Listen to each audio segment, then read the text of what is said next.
Imagine చేసుకోండి, అది అర్ధరాత్రి. మీరు నిద్రలో ఉన్నారు.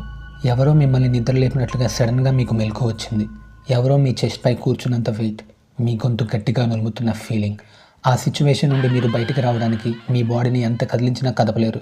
హెల్ప్ కోసం మీ పక్కనున్న వారిని నిద్ర లేపడానికి ట్రై చేస్తే అట్లీస్ట్ మాట కూడా రాదు. మీ బాడీ అంతా ఫ్రీజ్ అయిపోయి ఉంటుంది. దీని గురించి మనం మన ఇంట్లో పెద్దవాళ్ళకి చెప్తే ఖచ్చితంగా వాళ్ళు ఈ విషయాన్ని గురించి దెయ్యమో భూతం అని చెప్తూ ఉంటారు. నిజానికి అది దెయ్యమో భూతమో కాదు, దీన్నే స్లీప్ పెరాలసిస్ అంటారు. అసలు స్లీప్ పెరాలసిస్ అంటే ఏంటి, ఎందుకు వస్తుంది, స్లీప్ పెరాలసిస్ అటాక్ అయినప్పుడు ఏం చేయాలి? ఇక కంటెంట్లోకి వెళ్ళే ముందు, నేను మీ wizard, mister wizard. Welcome to our channel.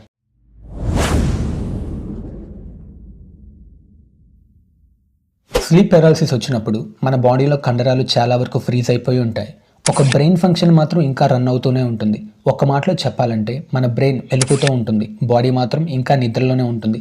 ఈ సిచ్యువేషన్లో ఉన్నప్పుడు మనం వినగలం, చూడగలం, కానీ ఫిజికల్గా మాత్రం ఏమీ చేయలేం, బాడీని అసలు కదిల్చలేం. దీన్నే స్లీప్ పెరాలసిస్ అంటారు. కొన్ని స్టడీస్ ప్రకారం ప్రతి 5గురిలో కనీసం ఒక్కరైనా ఈ స్లీప్ పెరాలసిస్ని ఎక్స్పీరియన్స్ చేసి ఉంటారు.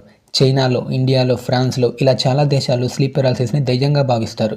మరికొందరు ఏమని నమ్ముతారంటే గత జన్మలో మన వల్ల బాధింపబడిన వారు లేదా మోసపోయిన వారు ఈ జన్మలో పగ సాధించడానికి ఆత్మగా వస్తారని నమ్ముతారు. మరికొందరు ఏలియన్స్ అని కూడా అంటారు. స్లీప్ పెరాలసిస్ అనేది ఎక్కువగా ఎప్పుడు సంభవిస్తుందంటే మన నిద్ర ఎన్ఆర్ఎం స్టేజ్ నుండి ఆర్ఎం స్టేజ్కి చేంజ్ అయ్యే ప్రాసెస్లో కానీ లేదా ఆర్ఎం నుండి ఎన్ఆర్ఎం స్టేజ్కి చేంజ్ అయ్యే ప్రాసెస్లో కానీ మనం ఈ స్లీప్ పెరాలసిస్ని ఎక్కువగా ఎక్స్పీరియన్స్ చేస్తూ ఉంటాం.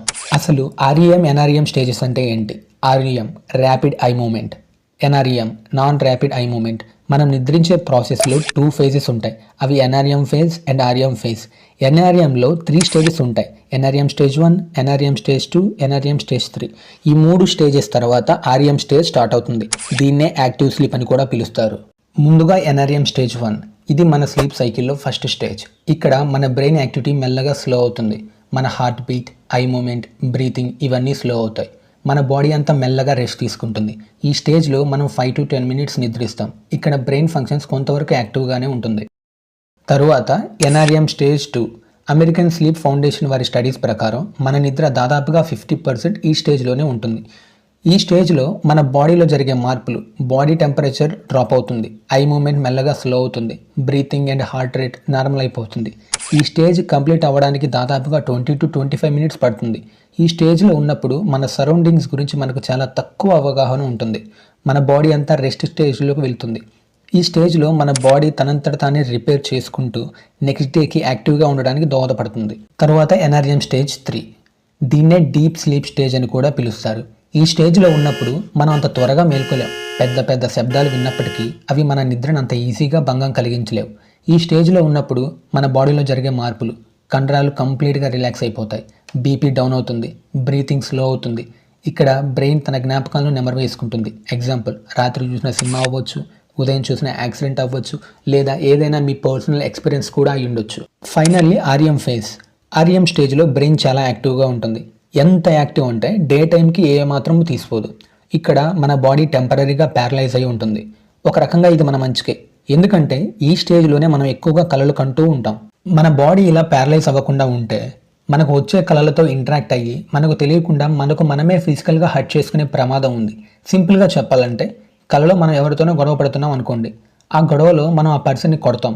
అది కలైనప్పటికీ బయట ప్రపంచంలో మనకు తెలియకుండా ఫిజికల్గా మంచానికి ఉండే సన్ గ్లాస్ను లేదా పక్కన ఉండే గోడను కొట్టేసి మనల్ని మనం గాయపరుచుకునే ఛాన్స్ ఉంది.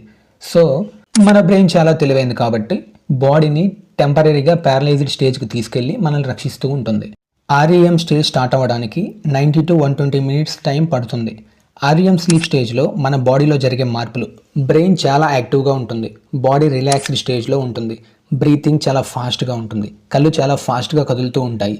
మనకి కళలు ఎక్కువగా ఈ స్టేజ్లోనే వస్తూ ఉంటాయి. ఈ 4 స్టేజెస్ని కలిపి ఒక స్లీప్ సైకిల్గా పరిగణలోకి తీసుకుంటాం. సాధారణంగా మనం పడుకున్నప్పటి నుండి నిద్ర లేచేలోపు 4 to 5 సైకిల్స్ని కంప్లీట్ చేసుకుంటాం. ఒక్కోసారి 6 సైకిల్స్ని కూడా కంప్లీట్ చేసుకుంటాం.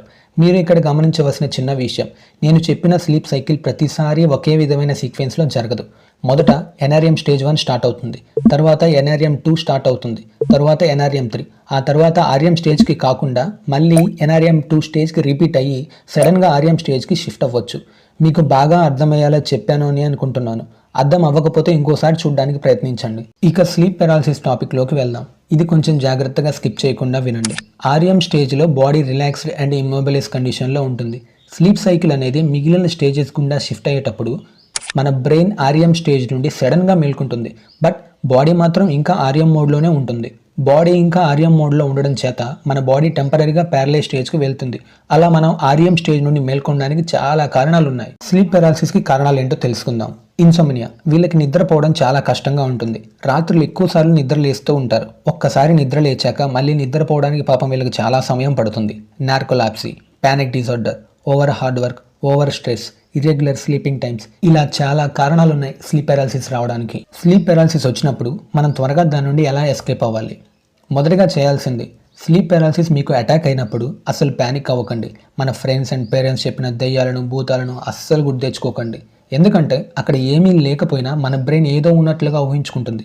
సో ఆటోమేటిక్గా మనకు భయం వేస్తుంది. స్లీప్ పారాలిసిస్ని నేను నా లైఫ్లో 5 times ఎక్స్పీరియన్స్ చేశాను. నేను మొదటిసారి స్లీప్ పారాలిసిస్ని ఎక్స్పీరియన్స్ చేసినప్పుడు దాని నుండి ఎలా ఎస్కేప్ అవ్వాలో తెలియక చాలా భయపడ్డాను. దాదాపుగా 1 minute వరకు కూడా రిలాక్స్ అవ్వలేకపోయాను. దాని నుండి త్వరగా ఎస్కేప్ అవడానికి ఒక చిన్న ట్రిక్ ఉంది. ఈ ట్రిక్ యూజ్ చేసి మనం త్వరగా నార్మల్ స్టేజ్కి రావచ్చు. స్లీప్ పారాలిసిస్ కండిషన్లో ఉన్నప్పుడు మనం మన బాడీలో ఈజీగా కదిలించగలిగే భాగాలు ఫింగర్స్ అండ్ టోస్. వీటిలో మూమెంట్ క్రియేట్ చేయాలి. మన బాడీలో మూమెంట్ వచ్చాక ఎయిదర్ లెఫ్ట్ ఆర్ రైట్ సైడ్కి ఫాస్ట్గా తిరగడానికి ప్రయత్నించాలి. Maximum chances we will win. ఈ ట్రిక్ 90% వర్క్ అవుతుంది. డాక్టర్స్ అండ్ సైంటిస్టులు కూడా ఈ ట్రిక్ ఫాలో అవ్వమని ఇప్పటికీ చెప్తూ ఉంటారు. మరి ఈ స్లీప్ పారాలిసిస్ రాకుండా ఉండాలి అంటే ఏం చేయాలి, ఏం చేయకూడదు? ముందుగా చేయవలసినవి, రెగ్యులర్గా 6 నుండి 8 గంటల నిద్ర అనేది అవసరం. ప్రతిరోజు ఒకే సమయంలో పడుకోవాలి. నిద్ర లేచే టైమింగ్లో కూడా రెగ్యులారిటీ ఉండాలి. చేయకూడనివి, పడుకోపోయే ముందు త్వరగా డైజెస్ట్ అవ్వని ఫుడ్ తీసుకోకండి. పడుకునే ముందు ఆల్కహాల్, స్మోక్ తీసుకోకుండా ఉంటే ఇంకా మంచిది. వెలికిలా తిరిగి అసలు పడుకోకండి. అలా పడుకోవడం వల్ల స్లీప్ పారాలిసిస్ ఎక్కువగా వచ్చే ప్రమాదం ఉంది. గాయ్స్, వీడియో నచ్చితే లైక్ చేయండి, కామెంట్ మాత్రం తప్పకుండా చేయండి. దయ్యాలు నిజంగా ఉన్నాయా అనే టాపిక్ని సైంటిఫికల్గా చెప్పుకుందాం. మిస్ అవ్వకూడదు అనుకునేవారు ఛానల్ని సబ్స్క్రైబ్ చేసి బెల్ ఐకాన్ని ఆన్లో పెట్టుకోండి. వీడియో మీకు నోటిఫికేషన్ ద్వారా వస్తుంది.